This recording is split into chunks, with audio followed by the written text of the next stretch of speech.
Hey there, Noda Hashimoto here with Trackstat. I'm here with Dr. Jay Shetlin. I've been introduced to him by like some mutual clients, and I have actually one of our earlier clients that's always recommended him year after year. And we actually ran into each other in person at Parker recently. And he is a PI guru, but after getting to talk to him a little bit, like I thought of you as a PI guy, but it seems like now you're in favor of having kind of like that hybrid of you have a family practice doing some personal injury and simplifying your practice. So, yeah, just Absolutely. tell us a little bit about that. Yeah, thanks. I really am a fan of the different models that are out there. And what's so cool about chiropractic is you can really pick your niche or pick your lane that you like and just knock it out of the park. But it's nice to blend personal injury and cash practice, in my opinion, because they both can be feast or famine. So to have the two of them working together is so nice. But the trick is you don't have two practices in one. That gets confusing. And I love what business finishing school teaches about simplicity, probability, and leverage. Simplifying your systems enough that now you can hand them off to somebody or you can train your team and still have probable outcomes. And so that's where you can leverage other people's time to make it smooth. So you've got good staff that's trained to help make it easier for your life. But I love having good practices and procedures in personal injury that just really check all the boxes to make sure the notes are great, the documentation's awesome, you're telling the story, so it makes it easier for the attorneys. And just doing the same thing, but just maybe a little less intense for your cash patients. So there's congruence in the office, that your life is simplified, but your quality that's going out of the office is high, which then of course results in better pay and reimbursement on both parties, cash and PI, because you're just delivering outstanding services. So that's what I really like in that. But I think you do need to find your niche, that good old 80-20 rule.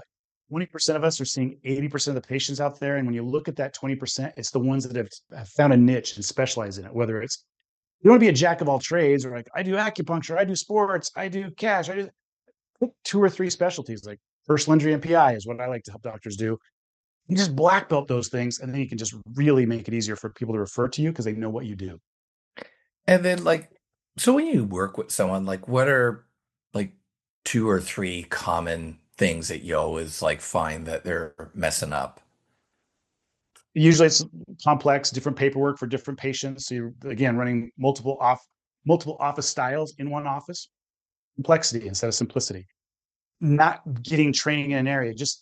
I hate to say this. I don't want to be taken the wrong way, and I'm not taking on our profession. This happens in a lot of professions, but people don't get the training. They just like want to chase the insurance. They think of personal injury as the easy money, and it's not. It's a med legal case, and so we don't know what we don't know. And a lot of people are dabbling in personal injury rather than getting good at it, and they don't realize the harm they're doing. Yeah, maybe you're getting an okay check and you don't have to reduce too much, but what's happening with the patient? Are they getting their full restitution? Besides, are you following research guidelines to get them all the way better to MMI? Are you documenting the way that the attorney can get the case settled enough that the patient actually comes out okay? We don't realize that. We're just focused on our business. So if I answered your question, I would say that the danger is dabbling in personal injury. Yeah, Dabble in cash, dabble in some other things, but don't dabble in personal injury. Get really good at it. I see some If people you're that gonna, do a ton of it, some people that avoid it. I also see some people that do the same thing every single visit for like 24 visits. They don't really tell a yep, story. And then, I've taken a number of courses in PI and we did a fair amount. It's just talking to the attorneys, I learned stuff, but I think the hard part when you get advice from some of these attorneys is they've never actually practiced. So they tell you to do things and it's just very disjointed and very inefficient in your practice. And yeah, it's nice working with like chiros that have worked with a lot of attorneys that kind of like can translate the needs to something that is practical because we can't spend 30 minutes on a soap note, right? absolutely. And that's what I love helping people with is how to streamline and make it simple.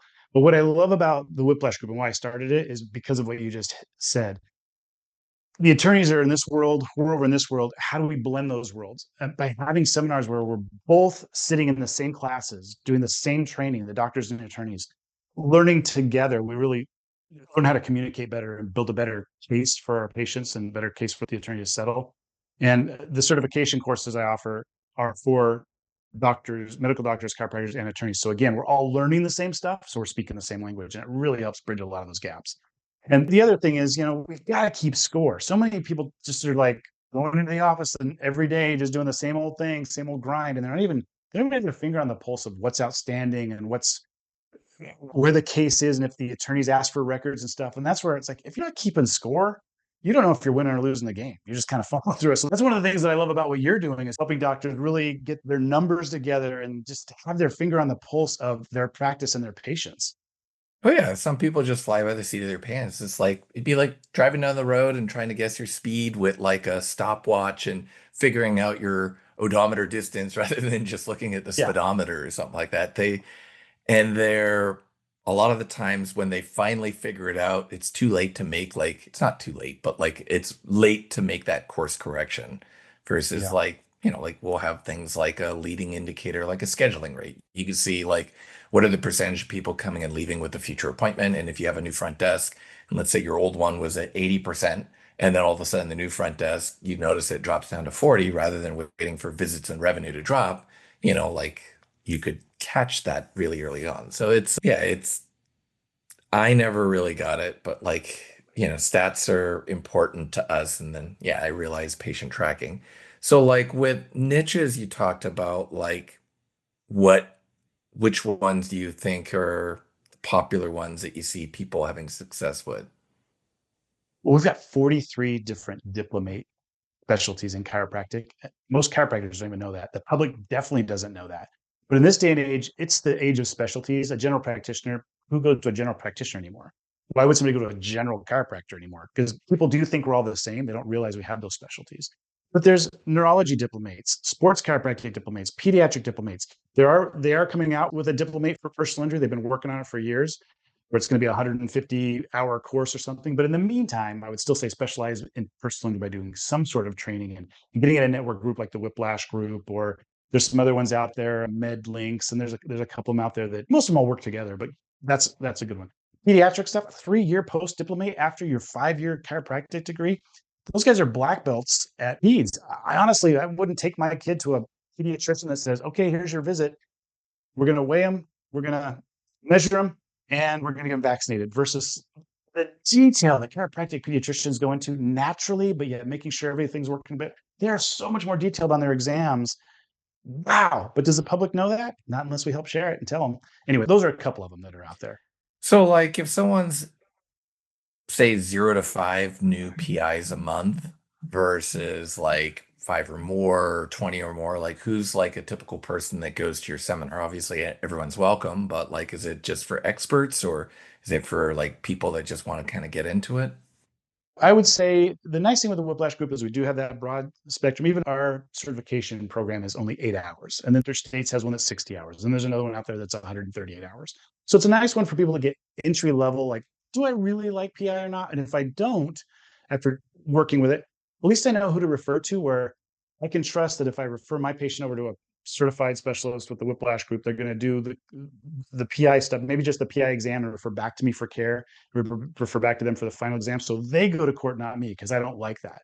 So even if we're not really that interested in personal injury, you can at least learn enough about it to know when to refer and when not to. Like, I see docs that I don't do PI, but oh, I have a patient that was in an accident, so I'm going to take care of him. Well, are you really managing that case properly with no training? Oh, my wife was in a car accident. I'm going to treat her because then I'm going to make the money. Is that ethical? Honestly, it's not. We don't want to be doing that. We want to be making sure we get to a specialist. So there's entry level, there's the mid level where you can get really good at it. I like to help people get certified. And then after they're certified, really help them with their marketing. But I can't market somebody as a certified expert in personal injury if they haven't actually taken classes with tests. If they're just sitting in the back of the room on their phone for a weekend seminar, yeah, I attended this class, I'm a specialist. Really? I mean, we want to make sure we're taking learning classes that have tests so we can actually show proficiency, that they know the information. And then for the ones that are the gurus, the nice thing is the networking in the Whiplash Group is fantastic. So if you're a guru at personal injury and you're coming and plugging in, now you're playing with a bunch of other gurus and realize, wow, I'm not an island. I'm awesome, but there's a lot of other awesome docs and attorneys out there that I didn't even realize were out there. So it serves a couple purposes: education, networking, relationship building, and marketing skills, which is what I really like to help the docs with and the attorneys with. So like if they're, let's just say they get like a few new ones a month and they want to increase that, like they start with the certification and then like what is a realistic thing within a year to get to for marketing? Well, I'll give you a real life example. It's not a year, but it's a career. I took Jeff State's certification program, 60 hours, and he's one of my mentors. He's one of my faculty members for the Whiplash Group. He has his own program, but we synergistically work together. I paid 3 grand, took his course back in 2002, and it being a certified specialist in personal injury, it doubled my case values each time. So back then I was doing, and this is embarrassing to say, but I was averaging about 2,500 per PI case because in Utah we have 3,000 PIP. And I did what a lot of doctors that didn't know what they didn't know did, is I would treat to the PIP. And so I'm treating the insurance instead of treating the patient. Rather than going, hey, this is what you need. I'm going to give you all that you need. And I'm going to trust that this good attorney that I know I can trust will get us paid at the end. I was just skating. So many docs do that. And it's so unethical. And shame on me for doing it. But when I doubled and then a little bit more than doubled my case average, I made an extra 1.7 million I calculated in my career from that $3,000 investment in myself getting certified. So again, I can't give you a year one, but I can give you my career, how I calculated it. I could give you a year one if I wanted to think about the numbers, but you can't help but make an extra 50 grand a year And seeing the same PI patients you're seeing if you're doing them better and making better money per case legally and ethically. and if you help the patient win and the attorney win, that probably helps refer itself. 100%. That's the secret sauce is the best new patients coming in is with their referrals. They didn't cost you anything, but now the attorneys, I know docs like to chase attorneys for referrals. It's not your best source. Your patients are the best source, honestly. If you do a great job with your patients, they are going to refer in. If you got a bunch of cash patients over here, percentage of those are going to get in car crashes and come into your office. And if you know how to treat them right, you're going to make more money for those that come in. And then they're going to refer more people in that are friends, family, churchgoers with them, neighbors. They're going to be referring those in. And of course, the better job you do with your notes and telling the story, it's the slow road. But now those goes out to the attorneys, and the attorneys are like, wow, this doc's different. I'm going to refer to them because I can get better case values with the notes that they do. Cool. Like So internal, external kind of marketing. you got a lot of stuff going on. Like I know some of the people, like earlier you're telling me you got like some free handout. You have your website and then you have, is all the training in person or is some of it online? Like what are the best ways for them to kind of get into your world? Yeah, great question. It is a mix. I think it's really important for us to have face-to-face time and build relationships. That is so huge in the human course of life. But we've got a lot online. The certification courses are online. For those of your tribe that are listening and stuff today, if they want to reach out, I can get them a free copy of 10 Common Mistakes Chiropractors Make in Personal Injury, and I'll shoot them a link with the actual video lecture course. It's a great foundational one. And I'm sure you'll go, oh, I knew that. I knew that. Wow, I didn't know that. There's always going to be some gem you're going to get from investing a little time into And how much reading does some. that cost them? Oh, it's complimentary. I'm happy to Zero send that to you for dollars, free. right? That's Yeah. just zero checking. dollars, priceless value, but $0. Just reach out. Yeah, cool. Awesome. And then the website and So website's whiplashgroup.org. You're welcome to shoot me an email at drjay at shetlin.com, shetlin.com. I'll try to shoot you a link on where they can get that free download. yep, I'm Same gonna have it right things. here in the email. Cool. Well, thank you very much for getting on here today. Look forward to sending this out and hopefully some of you guys take advantage of some of Dr. J's free stuff. So have a good one. Thanks for coming.